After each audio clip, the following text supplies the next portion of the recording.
it shuffles your priorities in a hurry. Certainly, when I started in television, my focus was always getting to the next job. What's the next job? The bigger market. What's it going to be? Once we started having kids, then it was do I want to live? That I'm going to be close to other family, and what can I do to be able to, provide for them, but also, provide some stability. And all of a sudden, moving across the country was done for, in a good way. And then, you start thinking about what's next, and what does that mean for them, and how do these decisions impact them. And that was one of the difficult things about maybe deciding to step away from television, but also one of the positives. At the time, I was working nights. I could be with the kids all morning. They were young, and then go to work. They were getting to the age where they were going to start going to school, and I wasn't going to see them except for maybe an hour in the morning. And so that was one of the allures of starting my own business and going and doing something different, was that there would be a chance, what in my mind was going to be some more flexibility with that stuff. And now I joke that I own my own business, so I get to choose which 80 hours a week I work. But but it does provide some family flexibility that I wouldn't otherwise have if I was working for somebody else, and that kind of thing, which is important. Well, it sounds cliche, but don't let it pass you by. It goes by so fast. I mean, my kids, I still have a 2-year-old, and already that's going by too fast of, watching him grow up. And the older girls, I can already see teenagers just around the corner, and some of that stuff starting to come. So I would say, don't let it pass you by. Enjoy what they say, the days are long, the years are short.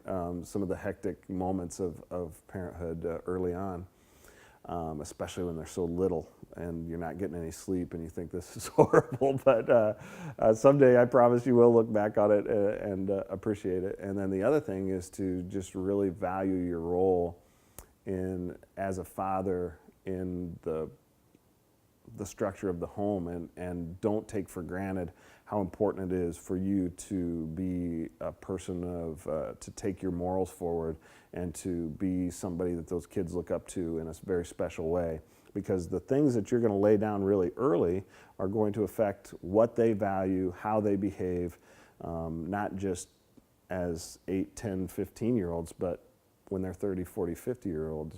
I'm constantly amazed at how much more I'm like my dad every day, which is partly because of this and partly because of, little things from way back when start coming back, and it makes you who you are. So, sometimes it's easy to let mom handle the household and stuff like that, but it's really important to understand the kind of role model that you are without even realizing it, and to value that, and to use it as an asset for you and for the kids. Absolutely. I mean, part of it is you have to be in this. It was a different world that you and I grew up in. To be able to open the door and let the kids run off down the street and not see them again till sundown and that kind of stuff during the summertime. We have to be more involved in our kids' lives. We have to know what's on their phone, who they're interacting with, what's going on in their lives, if nothing else for safety.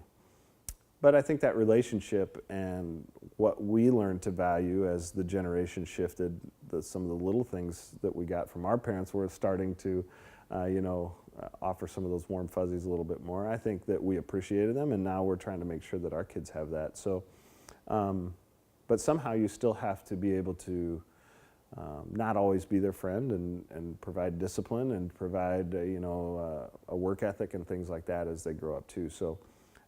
It creates some different challenges that maybe our parents didn't look at because they came at it from a little bit more authoritarian angle.